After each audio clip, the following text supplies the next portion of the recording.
번째 챕터 첫사람 아담에 대해 오해하게 만드는 요소들. 1. 아바디의 개념. 하나님은 첫사람 아담을 특별하게 살아있는 육체와 살아있는 영으로 창조하셨습니다. 그는 에덴에서 솟아나는 강물을 통해 생명을 유지하며 생명나무 열매를 따먹고 영생할 수 있습니다. 또한 그의 영은 하나님과의 교제를 통해 그분에게서 오는 영의 에너지를 받을 수 있습니다. 그런데 하나님은 아담이 아름답게 창조하신 지구상 어디든지 자유롭게 다니면서 마음대로 살게 하시지 않습니다.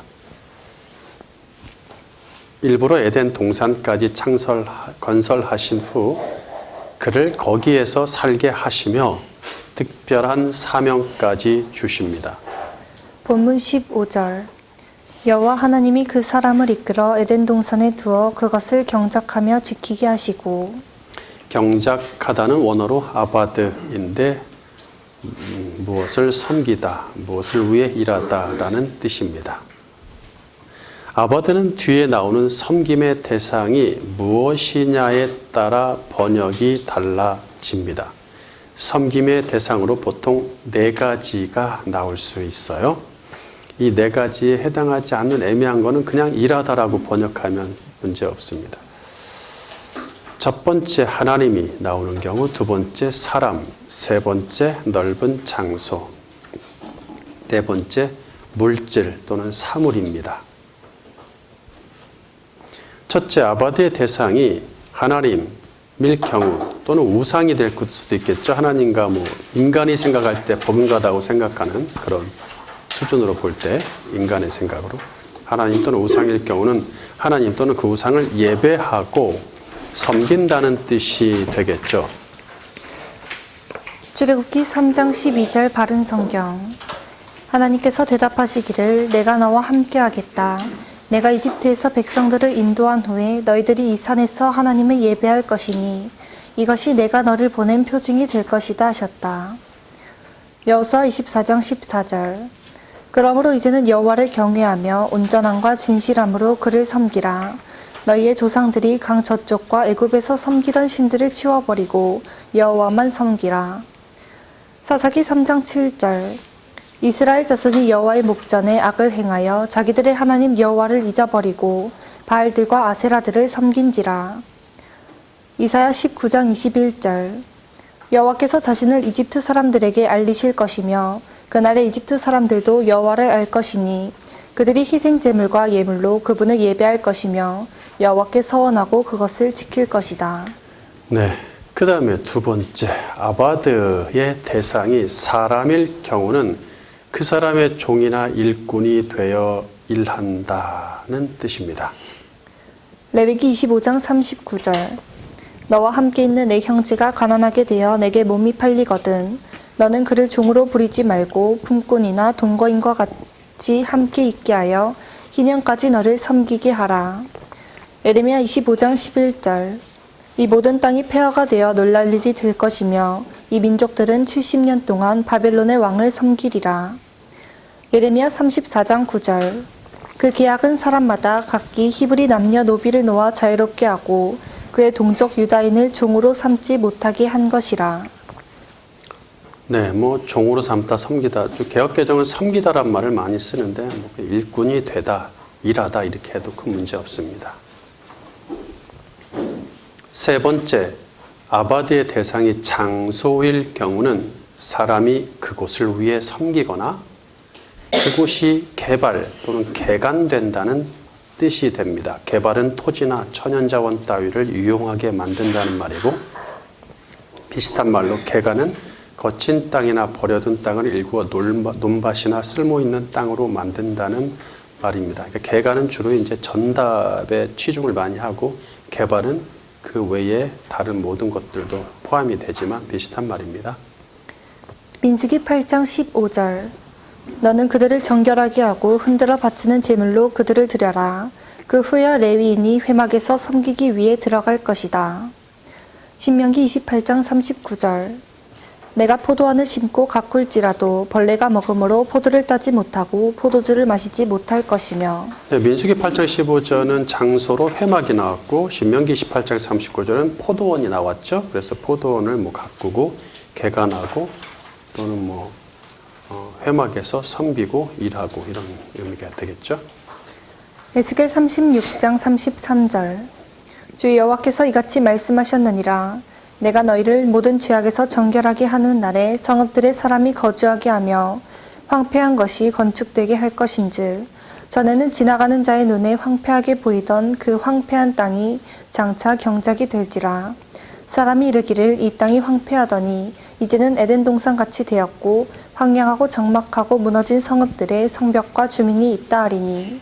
네, 여기 에스겔 36장에서 좀 살펴봐야 될 것은 지금 이렇게 제가 아바드를 가지고 더 자세히 명확하게 짚고 넘어가려고 하는 것은 세 번째 대상, 네 번째 대상을 혼동하기 때문에 그래요.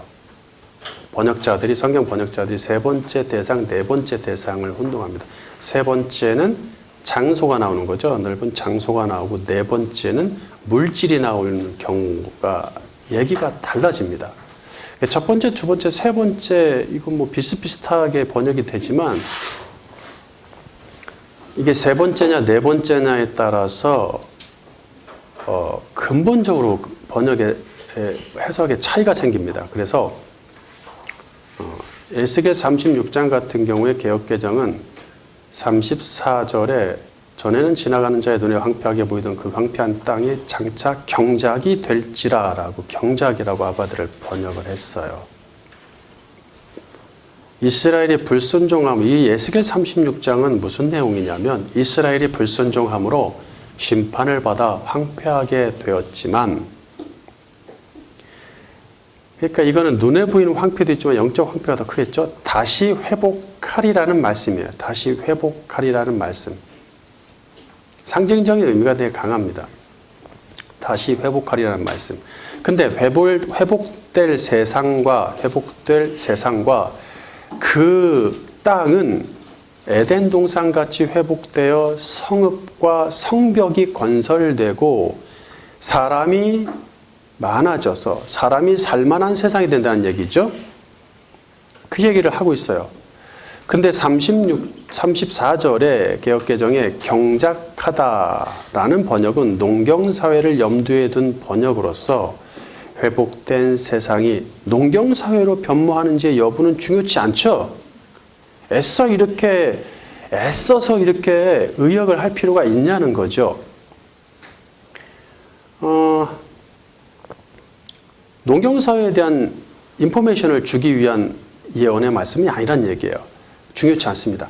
땅은 물질을 의미하는 아다마가 아니라 여기서 황폐한 땅이 장차 경작될지라에서 땅은 에레치라는 단어가 쓰이고 있단 말이에요.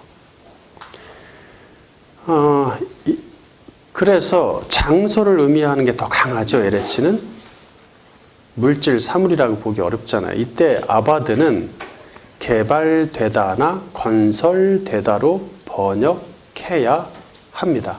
그러니까 그 황폐한 세상이 또는 황폐한 땅이 개발될 것이다. 또 건설될 것이다. 그렇죠? 에덴 동산처럼 사람이 살만한 세상으로 이렇게 얘기가 돼야 되는 거지. 지금 무슨 뭐 직업이나 농경사회냐 목축사회냐 이런 얘기는 중요치 않다는 얘기예요. 자, 그 다음에 네 번째, 아바드의 대상이 물질, 사물일 경우는 그것을 가지고 어떤 생산적인 일을 하거나 어떤 생산적인 일을 그걸 갖고 그 물질 재료를 갖고 하거나 무엇을 그걸 통해서 만들어낸다는 뜻이거든요. 여기 이제 조금 내용이 조금 달라진단 말이에요. 번역이. 이사야 19장 9절. 세마포를 만드는 자와 배짜는 자들이 수치를 당할 것이며. 네, 여기 세마포는 옷감이죠. 옷감이란 재료가 나왔단 말이에요. 물질. 그래서 물질을 갖고 옷을 만들겠죠. 만들다, 짜다 이런 말. 짜다, 세마포를 짜다 이렇게 번역해도 상관없습니다. 사무엘하 9장 10절. 너와 내 아들들과 내 종들은 그를 위하여 땅을 갈고 거두어 내 주인의 아들에게 양식을 대주어 먹게 하라. 그러나 내 주인의 아들 무비보셋은 항상 내 상에서 떡을 먹으리라 하니라. 시바는 아들이 15명이요 종이 20명이라. 네, 여기서는 아다마가 크게 두 가지 의미가 있다. 첫째, 장소로서의 아다마가 있고, 그 다음에 물질, 흙으로서 아다마가 있다 그랬잖아요. 근데 여기서는 지금 문맥을 살펴보았을 때 땅을 일구어서 소산을 내서 양식을 대주어 먹게 한다는 의미죠, 지금. 그러니까 이것은 갈다라고 번역을 해도 크게 문제는 없어요. 네. 경작, 일구다, 갈다 이런 식으로. 잠언. 잠언 28장 19절. 자기의 토지를 경작하는 자는 먹을 것이 많으려니와 방탕을 따르는 자는 궁핍함이 많으리라. 근데 이 아다마도 뭐 흙의 개념으로 본다면 물질이니까 경작하다라고 봐도 문제는 없습니다. 자기 토지를 일구는 자, 경작하는 자는 먹을 것이 많다. 또는 자기 토지를 위해 일하는 자로 해도 상관없습니다. 문맥상 문제는 없어요. 장소의 개념으로 아다마를. 이사야 30장 24절. 킹제임스 근본역. 킹제임스 근본역. 마찬가지로 땅을 가는 소와 어린 나귀들도 삽과 키로 까부른 깨끗한 여물을 먹으리라. 네. 뭐 이 아다마는 물질이겠죠. 소가 밭을 가는 거니까 갈다 뭐 이렇게 번역을 하면 되겠죠. 특별히 아바드의 대상이 아다마일 때를 주의해야 된단 말이에요. 아다마일 때는 이 아다마가 장소인지 물질인지에 따라 의미가 달라진다고 했어요. 아다마가 특정한 지역의 땅이나 육지이면 장소를 의미하므로 아바드는 그 장소를 맡아 섬긴다는 뜻으로 번역을 해야 된단 말이에요. 그런 식으로. 반면 아다마가 흙, 토지이면 물질을 의미하므로 흙토자. 그러므로 아바드는 흙을 가지고 뭔가 생산적인 일을 한다는 얘기죠. 네, 네 번째 대상으로 물질이 나올 때. 그래서 흙을 일구다, 뭐 경작한다 이런 말이 가능하다는 얘기예요. 이게 앞으로 계속 이제 타락스토리에도 문제가 되고 많이 거론되잖아요. 여기서 조금 기본적으로 정리를 해두는 게 좋을 것 같아서 추가를 했어요. 두 번째, 창조주는 아담을 에덴의 농사꾼으로 두셨는가? 본문에서 아바드의 대상은 오늘 본문 창세기 2장 15절에서 아바드 대상이 뭐죠? 에덴 동산이죠. 에덴 동산. 이게 뭐예요? 물질인가요? 네, 에덴 동산 물질이나 사물이 아니에요. 장소예요. 장소. 아바드의 대상이 장소일 경우에 몇 번째죠? 대상 세 번째 해당하죠. 세 번째일 경우에 사람이 그것을 위해 섬기거나 그것이 개간된다는 뜻으로 번역이 돼야 됩니다. 그것을 위해 일하는 일꾼이 된다든지 뭐 사명자가 된다든지 섬기는 자가 봉사하는 자 서비스의 개념이죠. 근데 또 그것이 사람이 들어가는 게 아니라 그것 자체가 주어가 되면은 개간된다는 뜻으로 번역이 될 수도 있어요. 그런데 아담이 황무지도 아닌 아름답고 완벽한 에덴 동산을 개발할 이유가 있어요? 신도시 개발해야 거기다 할 일 없잖아요. 그러니까 본문에서는 아바드는 에덴을 섬기거나 에덴을 위해 일한다는 뜻으로 번역이 돼야 된다는 얘기죠. 아바드의 대상이 에덴 동산이란 장소임을 고려해서 개역개정 이렇게 번역하니까 좀 이상한 것 같아요. 그러니까 다른 성경의 번역자들이 에덴 동산이 장소인데 뭔 장소를 일구고 또 아담이 왜 거기를 일구고 그럴 필요가 뭐가 있냐. 경작이란 말이 좀 그렇다라고 해서 다른 성경들은 번역을 다르게 합니다. 개역 한글은 개역개정 이전 거 한글은 다스리다로 그러니까 에덴 동산에 두어 그것을 다스리며 지키겠다 이렇게 번역을 하고 흠정역은 가꾸다로 번역을 해야 가꾸다. 에덴 동산에 두시고 그것을 가꾸고 지키게 하셨다 이런 식으로. 그 다음에 킹제임스 한글 킹제임스는 제가 뭐 이렇게 좋아하진 않는데 또 여기는 또 잘한 것 같아요. 관리하다로 번역을 했어요. 아바드를.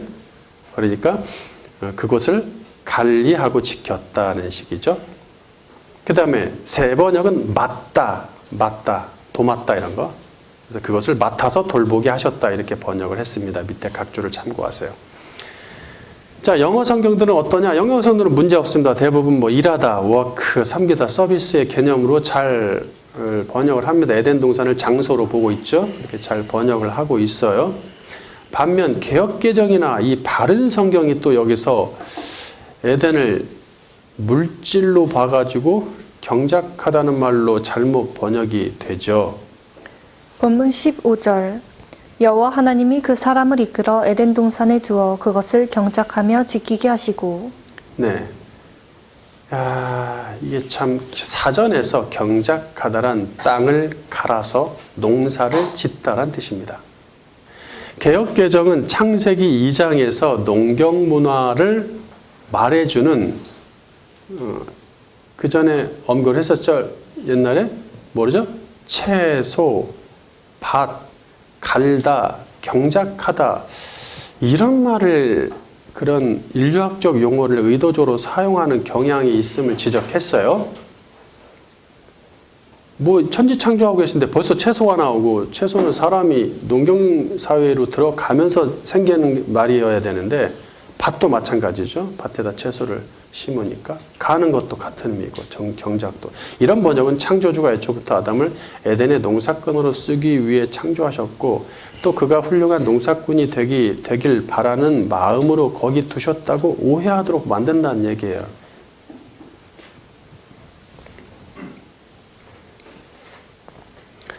사람이 땀 흘려 수고하는 노동은 아담이 죄짓고 에덴 동산에서 쫓겨난 후 에덴 동산 밖에서 시작이 되겠죠. 하나님은 아담을 만들자마자 에덴 동산에 두시는데 이때 아담은 아직 범죄하지 않은 상태이죠. 그는 땀 흘려 경작할 필요 없이 각종 과일을 비롯한 먹거리가 거저 지천에 있어서 그냥 제공이 됩니다. 아담에게. 이게 에덴입니다. 아니 에덴에서 맨날 막 씨 뿌리고 밤새고 허리 막 디스크 걸리고 이게 에덴입니까? 뭐 에덴 밖하고 에덴하고 차이가 뭡니까? 똑같지 그렇게 되면.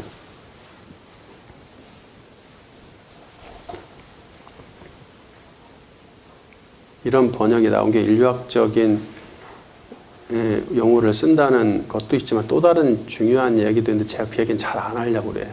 하고 싶어도 못합니다. 문제가 좀 많아요. 어쨌든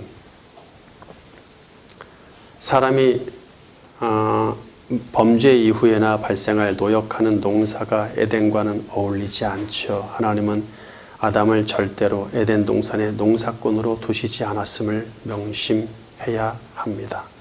또 에덴 동산에서 노역하는 일꾼이 필요해서 사람을 창조하신 것도 아닙니다.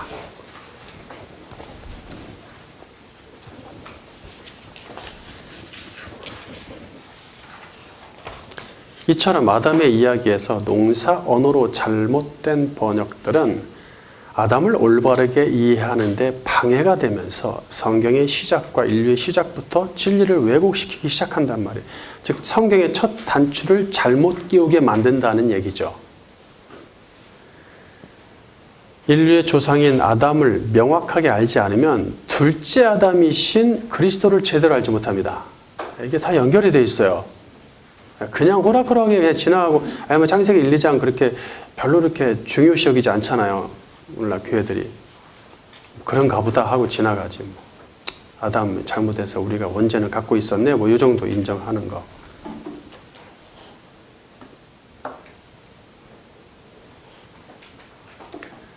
그 다음에 아담의 사명과 신분, 그의 지위를 명확히 이해하지 못하면 인간을 이해하지 못할 뿐 아니라 죄를 가볍게 여깁니다. 그러니까 인간론, 죄론이 다 연결되어 있죠.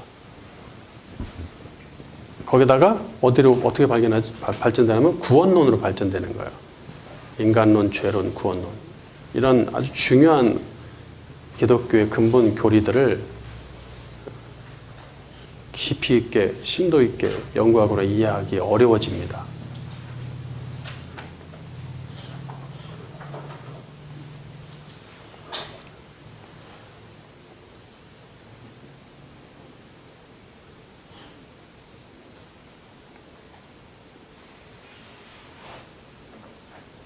그래서 아담이 어떠한 존재 가치를 가지고 있으면 그는 누구인가를 명확히 알아야 그가 죄를 지은 이야기가 왜 죄를 짓게 되고 그 죄의 결과가 어떠한 것인지까지 다 연결이 돼 있어요.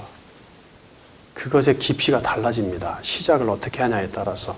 두 번째 챕터, 아담의 중대한 사명과 영광스러운 지위. 1. 아담의 중대한 사명, 에덴을 지키는 관리 감독자로 세우시다. 하나님은 친히 건설하신 아름다운 에덴 동산을 아담이 만끽하면서 당신을 위해 살도록 하셨죠. 그는 농사를 짓거나 노역을 하지 않는 에덴의 사명자가 된다는 얘기예요. 그를 에덴 동산을 위해 섬기는 자로 세우시되, 자, 섬기는 것이 두 종류가 있어요. 약간 좀 품꾼 정도로 매우 육신의 힘을 써서 땀 흘리는 그러한 사람도 회사의 직원이지만 그렇지 않은 경우도 있죠. 다 그렇지는 않아요. 그러니까 이 섬김이라는 것이 수준이 달라요. 품꾼이나 노동자의 수준이 아니라 관리 감독자의 수준이다. 정확합니다. 본문 15절에서 아바드와 함께 사용된 또 하나의 동사가 그의 신분과 사명을 더 명확히 해주는데 그것은 지키다란 뜻의 샤마르입니다. 이는 주의해서 지키거나 경계하며 감시한다는 의미를 갖죠. 에덴을 감시하면서 지킨다는 말 속에는 에덴에 뭐가 있나? 부정적인 요소, 위험이 있을 수 있다는 암시를 좀 주는 것 같아요. 지금 에덴 동산에는 아직 깨끗하여 도적이나 악이 없는 토부한 상태인데 무슨 도적질을 할 자가 없는데 어디서 뭐 원숭이가 도둑질할 일은 없고 뭐 다들 먹을 걸 풍족하게 줬으니까. 그런데 아담은 무엇을 감시해야 하며 무엇으로부터 에덴을 주위에서 지켜내야 할까요? 물론 이제 사람과 동물의 먹거리가 다르다는 것을 인식하지 못하는 교회들은 이게 같이 경쟁자가 되는 거예요. 그렇죠?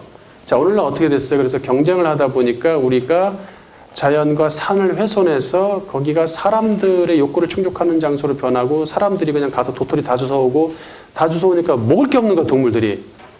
그러니까 멧돼지가 내려와가지고 사람이 만들어 놓은 밭에서 망가뜨릴 수밖에 없고 거기 그걸 뜯어먹을 수밖에 없는 거예요. 경쟁하는 대상이 됐어요, 서로. 에덴 동산은 그렇지 않다는 얘기예요. 더군다나 먹거리가 수준이 다르다는 거예요. 뒤에서도 언급하겠지만 이것을 인지해 다 연결이 되어 있는 얘기예요.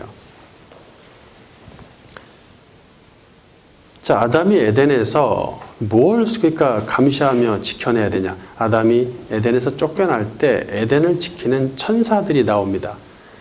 창조기사에는 나오지 않지만 영의 세계와 영적 존재들도 이미 창조되었다고 보는 것이죠. 하나님 곁에 있는 영적 존재인 천사 중에 근데 이런 걸 성경에 일일이 영의 세계를 영적 존재들에 대한 창조를 성경에 일일이 설명할 필요가 없어요. 설명하면 매우 성경이 조잡해질 뿐 아니라 이상한 교리와 신비적인 이단들이 많이 생길 거예요. 보이지 않는 세계. 그래서 하나님 곁에 있는 영적 존재인 천사 중에 반역한 사탄과 그를 따르는 악한 영의 세력이 이미 존재합니다. 그렇다면 에덴 동산에서에도 악이 들어갈 수 있는 상태, 즉 사탄이 영향을 줄 가능성이 있습니다. 악한 영의 세력이 에덴 동산에 악을 도입하려고 꾀할 수 있다는 얘기죠. 아담은 창조주의 일을 맡은 사명자로서 에덴을 지키고 관리, 감독해야 합니다. 이런 하늘의 중대한 사명을 감당하려면 뭘 주면서 얘기해야 되잖아요. 그래, 그만한 지혜와 명철과 능력이 요구되죠. 그래서 그에게 당신의 호흡을 직접 불어넣어서 영혼을 소유케 하시니 하나님과 교통하며 하늘로부터는 영적 자원을 공급받는 수준의 높은 수준의 사람이 됩니다. 그는 하나님의 지혜와 명철과 능력을 부여받아 다른 피조물과 비교할 수 없는 뛰어난 존재가 되죠. 자, 두 번째, 아담의 영광스러운 신분은 에덴의 왕으로 세우신 것입니다. 이미 하나님은 사람에게 땅 에레치의 정복권과 동물에 대한 통치권을 주셨어요. 창세기 1장 27절. 하나님이 자기 형상 곧 하나님의 형상대로 사람을 창조하시되 남자와 여자를 창조하시고 하나님이 그들에게 복을 주시며 하나님이 그들에게 이르시되 생육하고 번성하여 땅에 충만하라. 땅을 정복하라. 바다의 물고기와 하늘의 새와 땅에 움직이는 모든 생물을 다스리라 하시니라. 네. 여기서 에레치가 나오죠. 에레치.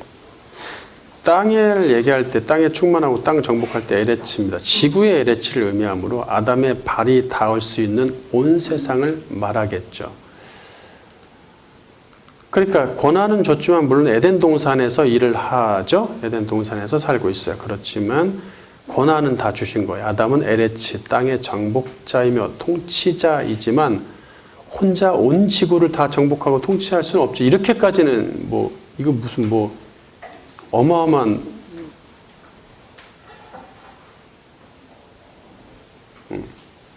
슈퍼맨도 아니고 그렇게 할 수는 없죠. 그래서 아담의 성과 발이 충분히 닿을 수 있는 크기의 공간으로서 동산을 건설하십니다. 아담으로 하여금 그것을 다스리게 하시니 그는 사실상 에덴의 왕이죠. 아담은 다른 모든 피조물보다 가장 뛰어나게 하셨기에 땅을 정복하고 다른 생명체를 통치하며 관리할 수 있습니다. 그가 얼마나 아름답고 뛰어난지 에스겔 선지자를 통해 설명을 하죠. 에스겔 28장은 이중적 기법을 통해서 문자로는 무슨 얘기를 하지만 문자 속에는 상징적인 또 다른 얘기가 들어있다. 이중적 기법. 두로 왕에 대한 설명이 있는데 문자에 그 문자의 설명 속에 아담 왕에 대한 설명이 투영되어 있다는 얘기예요. 에스겔 28장 12절 바른 성경. 인자야 너는 두로 왕에 대한 애가를 부르며 그에게 말하여라. 주 여호와가 이같이 말한다. 너는 완전하게 만든 도장이었으며 지혜가 충만하고 완벽하게 아름다웠다. 내가 하나님의 동산 에덴에 있었고 각종 보석 곧 홍옥과 황수정과 다이아몬드와 녹주석과 줄마노와 벽옥과 청옥과 터키옥과 녹옥과 금으로 단장하였다. 내가 창조되던 날에 너를 위해 이미 너의 아름다움과 작은 붓과 비파가 준비되어 있었다. 너는 기름 부음을 받고 지키는 그룹이다. 내가 너를 하나님의 성스러운 산에서 살게 하여 내가 불타는 돌 사이로 왕래할 수 있었다. 야, 대단하죠? 예.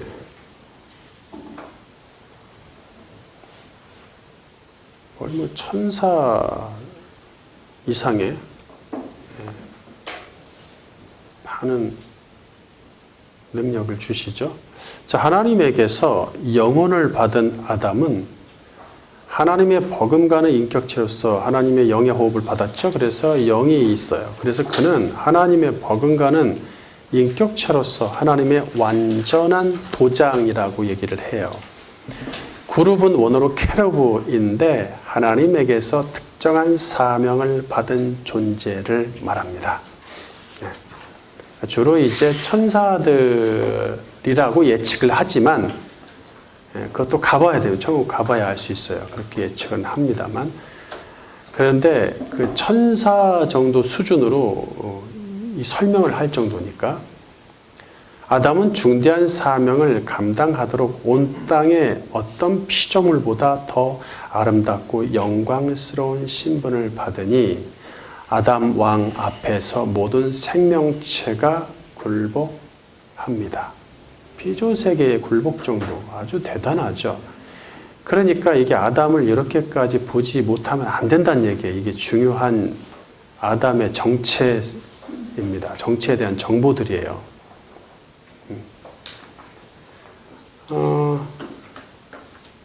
그리고 그가 중대한 사명을 받았다는 것을 인식을 하셔야 됩니다. 아담과 에덴 동산과 아담 이야기에서 그의 사명이 너무 간과되거든요. 그의 사명을 무시하고 지나간다면, 별로 그렇게 중요시 여기지 않는다면 그의 정체성 자체도 우리는 인포메이션이 없는 거예요. 그 정체가 누군지를 명확하게 말해줄 수 없어요. 세 번째, 하나님과 아담의 주종 관계.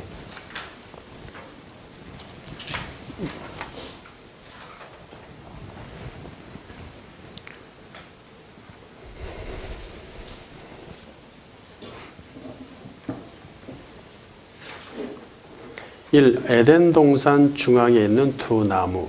아담의 중대한 사명과 영광스러운 지위에 합당하게 그가 먹고 누릴 수 있는 수준은 다른 생물과 차원이 다릅니다.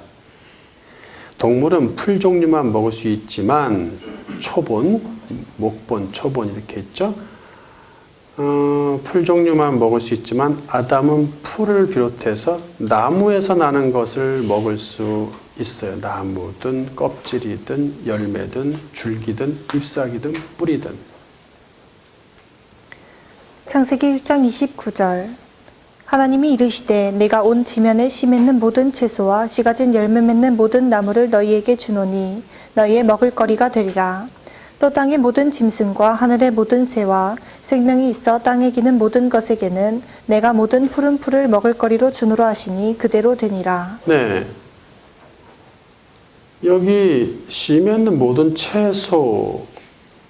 채소와 30절에 모든 푸른 풀, 짐승한테 준 풀, 이게 에세 같은 단어예요, 사실. 같은 단어인데 29절, 30절 사람에게 주었을 때는 채소로 바뀌고 그 다음에 동물한테 주는 먹거리일 때는 풀로 바뀌고 이렇게 바뀔 필요가 없죠. 별 필요 없습니다. 그냥 같이 똑같이 뭐 풀이라고 하면 아직까지 채소 나오긴 좀 너무 무리하는 것이고 채소를 얘기할 건 없고 에세를 똑같이 주죠. 근데 짐승은 에세만 있어 풀만 줍니다. 사람한테 뭐가 추가되죠? 엣지죠, 나무가. 엣지가 추가된다. 우리가 다 배웠어요. 얘는 모든 피조물 중에서 오직 아담에게만 주신 특권이며 뭐 경쟁의 소지가 전혀 없습니다. 전혀 없습니다. 그리고 아담은 웬만하면 나무에서 나는 걸 먹겠죠. 짐승들하고 같은 수준의 풀을 뭐 먹을 일, 정말 맛있는 풀 종류가 있으면 먹을 수, 정말 맛있는 풀 종류 있나요? 모든 사람들이 애들까지 좋아하는 시금치는 아닐 테고. 뭐가 있을까요? 거기서 나는 채소 중에 뭐 토마토나 참외도 채소에 들어가니까 뭐 그런, 근데 그거는 별로 이렇게 사람들이 다 좋아하진 않고 호불호가 많이 갈리죠. 그러니까 나무에서 나는 게 더 좋잖아요. 볼 게 많잖아요. 그러니 뭐 수준이 다르죠. 동물하고 사람하고. 그래서 아담에게 주신 특권이다. 그 영광스럽고 높은 지위를 반영하죠. 그래서 특별히 에덴과 아담 이야기에서 나무 열매에 관한 언급이 추가된단 말이에요. 나무에 대한 열매 이야기가. 본문 9절. 여호와 하나님이 그 땅에서 보기에 아름답고 먹기에 좋은 나무가 나게 하시니 동산 가운데에는 생명나무와 선악을 알게 하는 나무도 있더라. 에덴에는 두 종류의 나무가 있어요. 보니까 보기에 아름다운 나무, 그 다음에 먹기에 좋은 나무 이렇게 두 가지로 말씀을 하시네요. 아름답다는 원어로 하마드인데 이게 탐나다, 유혹적이다라는 뜻이에요, 본래. 뭐 아름답다로 의역할 수도 있습니다. 의역할 수도 있지만 본래 탐나다, 유혹적이다라는 뜻입니다. 좋다, 먹기에 좋다 할 때 좋다는 원어로 토부입니다. 선하다, 유익하다라는 뜻이겠죠. 뭐 좋다라는 뜻도 있습니다. 그렇게 번역해도 상관없습니다. 자, 그러면 보기에 아름답고 먹기에 좋다. 보기에 아름다운을 원어대로 직역하면 모양으로 유혹적인 이란 말이야. 모양으로 유혹적인. 그 다음에 먹기에 좋은을 원어대로 직역하면 음식으로 선한. 따라서 에덴에는 모양이 아름다워서 보기에 유혹적인 나무가 있는가 하면 음식으로 유익해서 먹기에 선한 나무가 있습니다. 다시, 에덴에는 모양이 아름다워서 보기에 유혹적인 나무가 있는가 하면 음식으로 유익해서 먹기에 선한 나무가 있습니다. 보기에 유혹적인 나무 중 하나는 동산 중앙에 있는 거꾸로 했네. 자, 먹기에 선한 나무 중 하나는 동산 중앙에 있는 생명나무입니다. 아니, 이걸 이렇게 합시다. 보기에 유혹적인 나무는, 나무 중 하나는 동산 중앙에 있는 선악을 알게 하는 나무죠. 맞죠?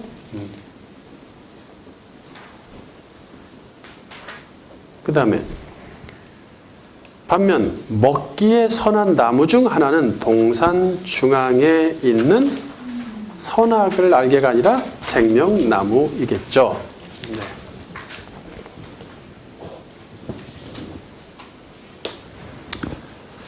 선악을 알게 하는 나무는 보기에 유혹적이므로 사람에게 그 열매를 따먹고 싶은 충동을 주겠죠.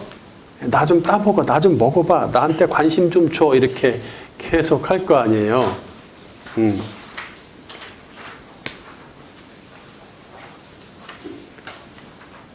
그러니까 누군가 봐줘야 될 사람이 있으니까 유혹적이게 보이겠죠. 그 나무 입장에서는.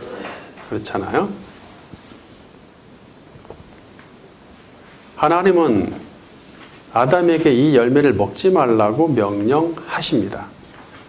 반면 생명나무는 먹기에 선함으로 사람의 몸에 유익하니 마음만 먹으면 그 열매를 언제든 따 먹을 수 있어요. 하나님은 아담에게 이 열매를 마음껏 먹을 수 있다고 일러주십니다. 본문 16절 여호와 하나님이 그 사람에게 명하여 이르시되 동산 각종 나무의 열매는 내가 임의로 먹되 선악을 알게 하는 나무의 열매는 먹지 말라. 내가 먹는 날에는 반드시 죽으리라 하시니라. 네. 먹기 선한 열매들은 아담이 관리자로 일하는 데 필요한 에너지를 주면서 동시에 삶의 기쁨을 주는 음식이겠죠. 음식을 먹는 기쁨이 하나님 우리에게 주신 큰 특권이지 않습니까? 특히 생명나무 열매는 사람이 먹고 영생할 수 있도록 하신 특권. 동물은 나무에서 나는 것을 먹지 못하므로 동물은 영생의 특권이 없죠. 사람은 언제든지 정당하게 자율적으로 먹을 수 있다고 하면 당장 먹지 않지만, 그렇죠? 언제든지 나는 따먹을 수 있어. 뭐 저건 내 거야. 이러면은 자유를 주면은 당장 먹지 않죠. 언제든 먹으면 되니까. 하지만 절대 못 먹는다고 하면 꼭 먹고 싶어 합니다. 이게 사람의 심정인 것 같아요. 게다가 선악을 알게 하는 나무는 탐스럽고 유혹적이기까지 하단 말이죠. 두 번째, 하나님과 아담은 어떤 관계성을 갖는가? 16절은 먹을 수 있는 명령, 17절은 먹지 못하는 명령인데 한글 성경에는 의역을 했기 때문에 구별이 명확하지 않지만 원어에는 두 명령의 문장 구조가 서로 대꾸법, 대칭을 이루면서 대꾸법이라고 하죠. 대칭을 이루고 있어요.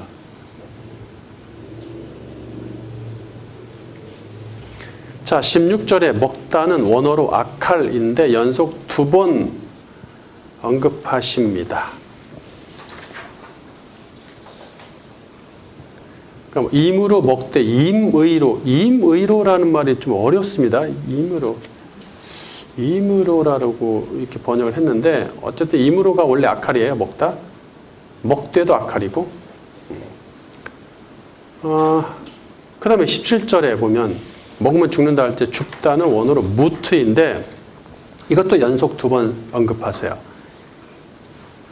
그러니까 무트 이렇게 들어갔다. 히브리어에서 같은 단어가 2번 연속 나오면 강조의 의미가 있죠. 이걸 뭐 문법적 절대형이라고 하는데 그렇게 되면 이제 앞에 있는 게 절대형으로 바뀌는데 어쨌든 강조합니다. 절대적인 의미를 주는 것이죠. 16절에 아칼 더하기 아칼 2번 나왔으니까 아콜 토켈 이렇게 원어로 이렇게 되는데 먹고 또 먹다. 먹고 또 먹는 거죠. 2번 나왔으니까 즉 조금 의역하면 마음껏 먹다. 먹는 걸 강조하게 되면 마음껏 먹다라는 뜻이겠죠. 예. 그러니까 동산의 각종 열매는 네가 마음껏 먹어라. 그러니 마음껏 먹어라. 하나님이 염두에 두신 거는 유혹보다 선한 열매겠죠. 몸에 좋은 선한 열매. 먹거리로 먹기에 선한 열매. 반면 17절에 무트 더하기 무트 두 번 나오는 거, 모트 타모트 이렇게 되면 죽고 또 죽다. 무트가 두 번 나왔으니까 죽고 또 죽다. 즉 다른 말로 바꾸면은 반드시 죽다라는 뜻이죠. 반드시 죽다. 강조형이니까 반드시 죽다. 이처럼 첫 명령을 서로 반복법과 대조법을 이용하면서까지 강하게 아담한테 주입시켰단 말이에요. 이런 대꾸법들이 히브리어 문학의 특징이기도 하지만 강조하죠. 우리도 그런 말 쓰잖아요. 이런 대꾸법들을 쓰잖아요.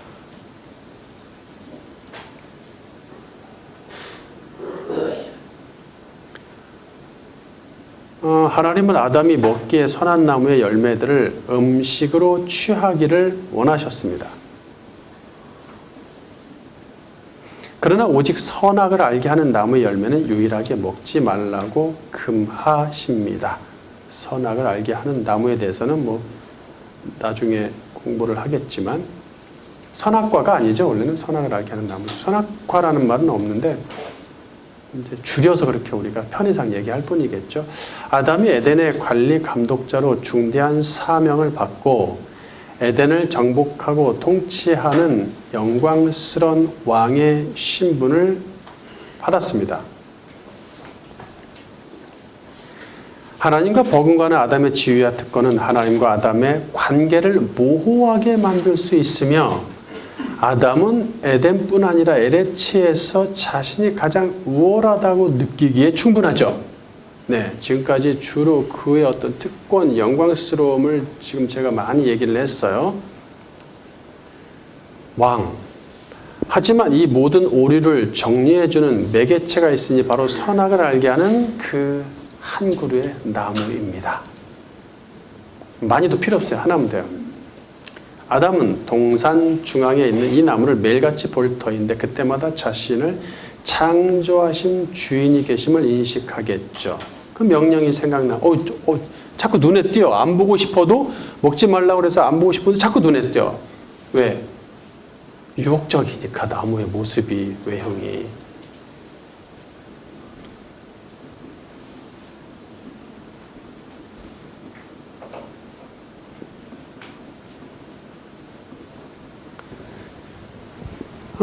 그런데 그걸 볼 때마다 명령이 떠오르겠죠? 명령이 떠오르죠. 자신은 왕의 신분을 받았을 뿐 오직 유일하신 왕은 여호와 하나님이심을 깨닫죠.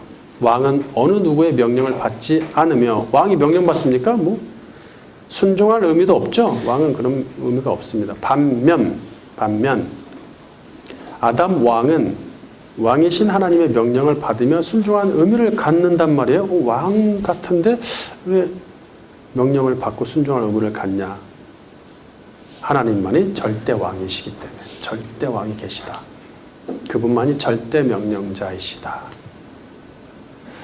명령을 내리는 자와 그 명령에 순종할 의무를 갖는 자가 있다는 사실은 명령자와 순종자가 있다는 사실은 이 둘의 관계가 주종관계임을 말해주죠.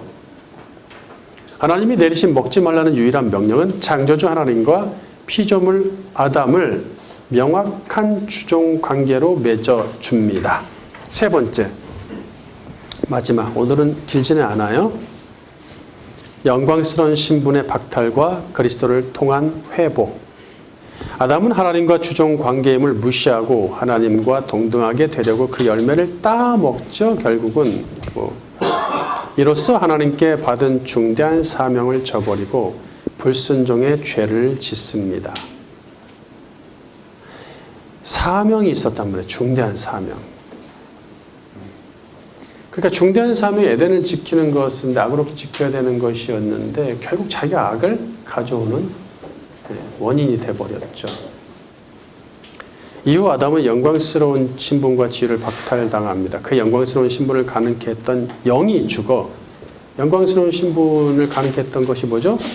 하나님의 영의 호흡, 생명의 호흡.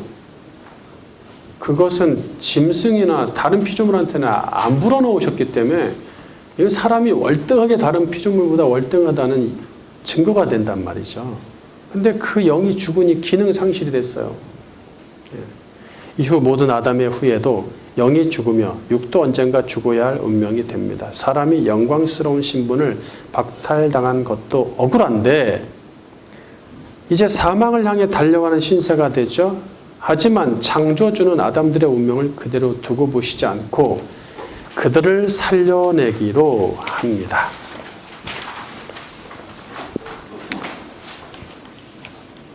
당신의 독자를 하나밖에 없는 외아들을 이 세상에 보내셔서 그가 모든 사람의 죽음을 대신 죽게 하는 것이죠. 성자는 둘째 아담으로 이 땅에 오셨고 첫 아담처럼 왕의 신분으로 성부가 주신 중대한 사명을 감당하십니다. 잘 감당하시죠. 그의 사명을 위해서 자기가 전군 천사를 동원하고 해서 로마를 치고 헤롯을 치고 저 거짓 제사장들을 다 칠 수 있지만 그리고 맑고 깨끗한 나라를 만들 수 있지만 그렇게 하지 않습니다. 왜냐? 그분은 아버지로부터 그런 사명을 받지 않았거든요. 죽으라는 사명을 받았거든요. 그걸 감당하시죠. 중대한 사명. 중대한 사명. 이 사명은 그 사람의 존재 가치 아니겠습니까? 그의 존재 가치. 존재하는 이유. 첫 아담의 불순종에 비해 둘째 아담은 온전한 순종을 보이십니다. 그 아들을 믿는 자는 누구나 첫 아담이 가져온 사망에서 벗어나 생명을 얻습니다. 고린도전서 15장 21절 바른 성경. 사망이 한 사람으로 말미암았으니 죽은 자들의 부활도 한 사람으로 말미암는다. 아담 안에서 모든 이가 죽은 것 같이 그리스도 안에서 모든 이가 살게 될 것이다. 그뿐만이 아니라 아들을 믿는 자는 하나님의 아들 예수 그리스도와 동등한 신분을 얻는다고 그랬죠? 이건 충분히 그리스도생에서 배웠어요. 동등한 신분을 얻는다. 예수님과 동등한 신분이 되는 거예요. 친구가 되니까 뭐예요? 동등한 신분이 되니까 예수님의 아버지가 우리 아버지도 된다는 얘기죠. 동등한 신분. 하나님의 자녀, 하나님의 아들이라는 동등한 신분. 그것을 얻으면서 첫 아담이 범죄하기 전에 가졌던 영광스러운 신분을 회복합니다. 베드로전서 2장 9절 바른 성경. 그러나 너희는 택하심을 받은 족속이고 왕같은 제사장들이고 거룩한 나라이고 그분의 소유된 백성이니 이는 너희를 어두움에서 그분의 놀라운 빛에 들어가게 하신 분의 덕을 선포하게 하시려는 것이다. 여기 뭐 택함받은 자손 또는 족속,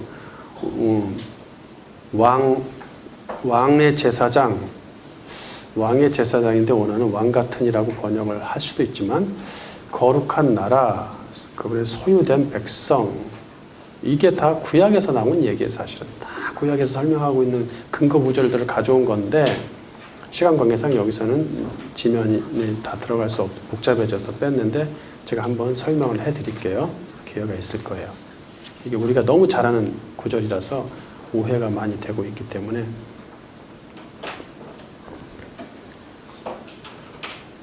계시록 20장 6절 바른 성경. 첫째 부활에 참여하는 자는 복이 있고 거룩하며 둘째 사망이 이들을 다스리는 권세가 없고 도리어 그들이 하나님과 그리스도의 제사장이 되어 1000년 동안 그분과 함께 다스릴 것이다. 네, 다스리다, 통치하다란 단어가 들어가고 있단 말이죠. 다스리다, 통치하다, 왕이다, 제사장이다. 종교적인 최고 신분이죠. 네, 하나님의 백성이고 택함을 받고 선택되고 그런 얘기들이 나오니까 야, 얼마나 위대한 신분입니까? 영광스러운 신분입니까? 결론, 우리는 이미 예수님을 통해 새 사람이 되어 삶에서 에덴이 실현되고 있으니 이미 에덴 동산에서 살고 있습니다. 게다가 첫 아담처럼 왕의 신분을 받아 그리스도와 함께 통치하고 있습니다. 한마디로 우리는 에덴의 아담 그대로 회복된 것입니다. 단, 첫 아담 때와는 또 차원이 다르죠. 그 수준보다 차원이 다르니 절대로 우리는 다시 사망을 향해 가지 않으며 절대로 우리 영이 죽지 않습니다. 보장됐습니다. 보장되었다.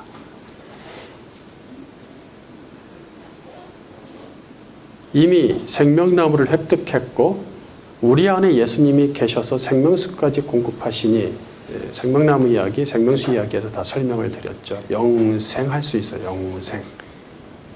영생할 수 있다. 생명나무 열매를 먹으면 영생하고 생명수까지 먹으니까 영생합니다. 게다가 첫 아담은 하나님의 종이었지만 우리는 하나님의 자녀죠. 예. 아담은 하나님과 주종관계가 명확했어요. 그렇지만 우리는 주종관계가 아닙니다. 하나님의 자녀, 가족이에요. 가족. 가족이란 말을 쓰고 있죠. 성경은. 하나님의 가족이 됐다. 이 얼마나 영광스러운 신분이며 우리가 받은 것이 어찌 작다 할 수 있겠습니까? 부족한가요? 뭐 좀 더 필요하실까요? 그런 거는 우리 육신이 필요한 건 달라고 할 필요 없어요. 그냥 여러분이 그냥 따내시면 됩니다. 다 따낼 수 있도록 능력을 주셨으니까 그 안에서 하시면 되잖아요. 그거를 일일이 달라고 할 필요는 없죠. 그러므로 우리는 아버지 하나님을 위해 언제든지 이 죽을 육신을 내던질 수 있어요. 네, 우리는 사명자거든요. 사명자입니다. 에덴 동산의 아담만 사명자가 아니라 우리도 사명자입니다. 사명자의 본보기를 우리 예수님이 보여주셨어요. 수많은 유혹, 고통 중에도 묵묵히 그분은 사명을 감당하시지 않습니까? 그러니 우리는 우리 육신 정도 내던질 수 있습니다. 이 육신은 그의 나라와 의를 위해 섬기느라 아바드 하느라 닳고 달아져야겠죠. 너무 아끼지 마십시오. 너무 아끼지 마. 달아져야 되는 게 맞아요.